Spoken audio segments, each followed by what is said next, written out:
দর্শক, আপনারা দেখছেন বেঙ্গল টিভির বিশেষ আয়োজন সত্যের সন্ধানে। আপনাদের সাথে আছি আমি একেএম গোলাম সারোয়ার। আজ আমরা তুলে ধরব এমন এক সত্য যা কাঁপিয়ে দিতে পারে একটি জাতিকে, নাড়িয়ে দিতে পারে ক্ষমতার কেন্দ্রবিন্দু।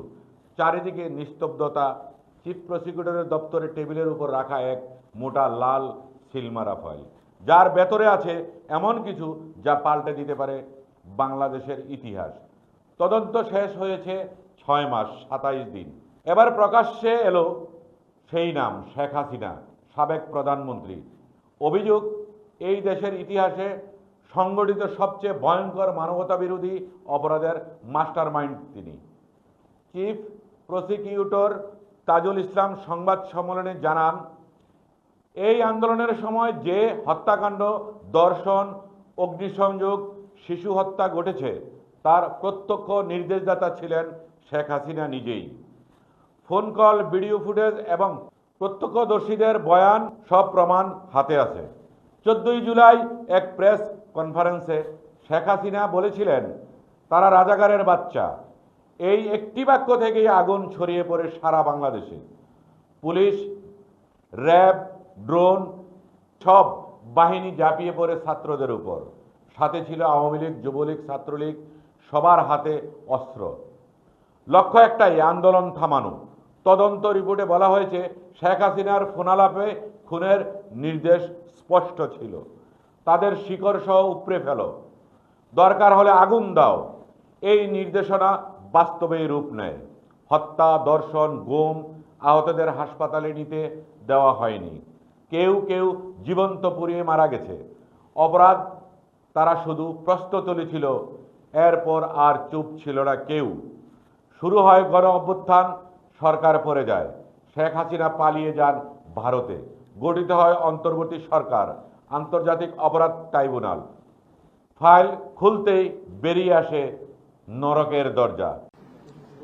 একটি বড় সংবাদের জন্য আপনারা অপেক্ষা করছেন, এটা আমরা বুঝতে পারছিলাম। আজকে 2024 সালের জুলাই বিপ্লবের সময় সংগঠিত যে মানবতা বিরোধী অপরাধ, সেই অপরাধের অভিযোগে তদন্তপূর্বক আন্তর্জাতিক অপরাধ ট্রাইব্যুনালের তদন্ত সংস্থা সেই অপরাধের প্রধান যিনি ছিলেন মাস্টার মাইন্ড শেখ হাসিনা সহ 3 জনের বিরুদ্ধে আজকে একটি অভিযোগপত্র আন্তর্জাতিক অপরাধ ট্রাইব্যুনালের চিফ প্রসিকিউটর বরাবরে আইন অনুযায়ী দাখিল করেছেন। আজকে যে তদন্ত রিপোর্টটি আমাদের তদন্ত সংস্থা চিফ প্রসিকিউটর বরাবরে দাখিল করেছেন, সেখানে মোট 3 জনকে আসামি করা হয়েছে। সেই 3 জন হচ্ছেন শেখ হাসিনা, দ্বিতীয় জন হচ্ছেন তদানীন্তন স্বরাষ্ট্রমন্ত্রী আসাদুজ্জামান খান কামাল, তৃতীয় জন হচ্ছেন তদানীন্তন পুলিশের মহাপরিদর্শক চৌধুরী আব্দুল্লাহ মামুন।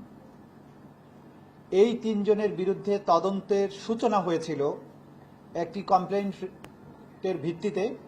আপনারা জানেন যে আন্তর্জাতিক অপরাধ ট্রাইব্যুনালের তদন্ত সংস্থা, তার কাছে কোনো এফআইআর দাখিলের কোনো ব্যবস্থা নাই, কমপ্লেন্ট আনুষ্ঠানিকভাবে দেবার কোনো ব্যাপার নেই।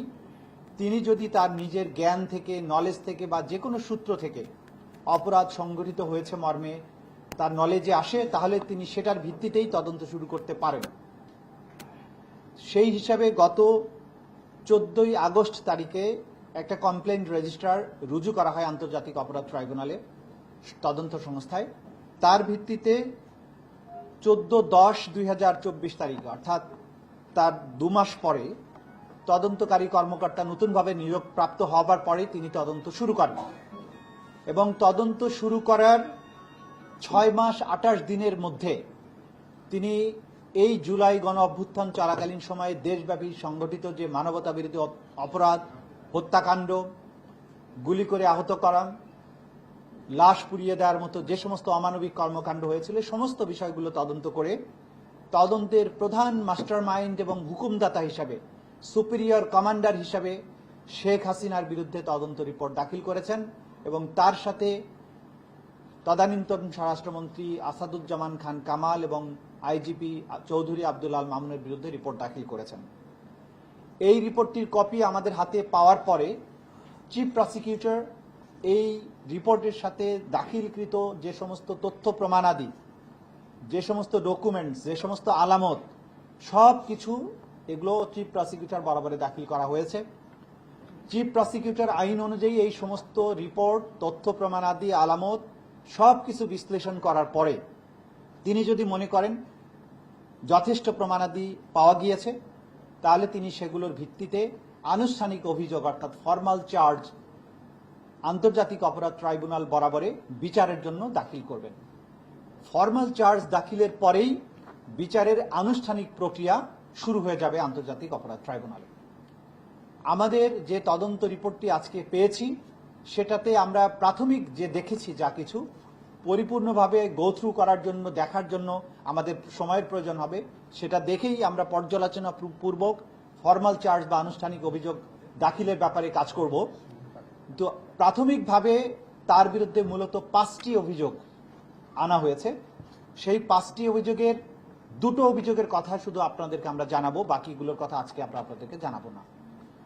প্রথম অভিযোগটা হচ্ছে যে তিনি এই মানবতা বিরোধী অপরাধ সংগঠনের উস্কানি দিয়েছিলেন, প্ররোচনা দিয়েছিলেন 14 জুলাই তারিখে সংবাদ সম্মেলনের মাধ্যমে আন্দোলনরত শিক্ষার্থীদেরকে রাজাকারের বাচ্চা, রাজাকারের নাতিপুতি, রাজাকার এইসব বলেছিলেন এবং বলার মাধ্যমে তাদের বিরুদ্ধে যে মানবতা বিরোধী অপরাধ, তাদের বিরুদ্ধে রাষ্ট্রীয় বাহিনীগুলোকে, আইন শৃঙ্খলা রক্ষাকারী বাহিনী এবং বিভিন্ন বাহিনী, গোয়েন্দা সংস্থা, তাদেরকে লেলিয়ে দেওয়া হয়েছিল এবং লেলিয়ে দেওয়ার পাশাপাশি আওয়ামী লীগ, যুবলীগ এবং ছাত্রলীগ তারা সহযোগী বাহিনী অর্থাৎ অক্সিলিয়ারি ফোর্স হিসাবে একইভাবে সমস্ত রাষ্ট্রীয় বাহিনীগুলোর পাশাপাশি অস্ত্রশস্ত্র নিয়ে এই আন্দোলনকারীদের উপরে সর্বশক্তি নিয়ে ঝাঁপিয়ে পড়ে, তাদেরকে হত্যা করে, আহত করে এবং অন্যান্য মানবতা বিরোধী অপরাধ সংগঠন করে। এই উস্কানির দায়ে এই শেখ হাসিনার বিরুদ্ধে প্ররোচনা বা অ্যাবেটমেন্ট, উস্কানি বা ইনসাইটমেন্ট, কমপ্লিসিটি অর্থাৎ সম্পৃক্ততা, ফ্যাসিলিটেশন এবং কনস্পিরেসি এবং ফেইলিউর টু প্রিভেন্ট এই সমস্ত কয়েকটা অভিযোগে তার বিরুদ্ধে তদন্ত রিপোর্ট দাখিল করেছেন। দ্বিতীয় যে অভিযোগটা এখানে করা হয়েছে তদন্ত রিপোর্টে, যেটা আমরা দেখেছি, সেটা হচ্ছে সরাসরি নির্দেশ। আমাদের তদন্ত সংস্থা তদন্তে শেখ হাসিনার কিছু টেলিফোনিক কনভারসেশন যেগুলো জব্দ করেছেন, একাধিক কনভারসেশন, অনেকগুলো কনভারসেশন, যেখানে তিনি বারবার সুস্পষ্টভাবে নিশ্চিত করেছেন যে তিনি রাষ্ট্রীয় সকল বাহিনীকে নির্দেশ দিয়েছেন হেলিকপ্টার, ড্রোন, এপিসি সহ মারণাস্ত্র ব্যবহার করে নিরস্ত্র, নিরীহ আন্দোলনকারী যে সিভিলিয়ান পপুলেশন, যারা বাংলাদেশে একটি ন্যায়সঙ্গত অধিকার আদায়ের জন্য শান্তিপূর্ণ আন্দোলনের রত ছিল, তাদেরকে সম্পূর্ণ নিশ্চিহ্ন বা নির্মূল করার জন্য তিনি নির্দেশ দিয়েছিলেন।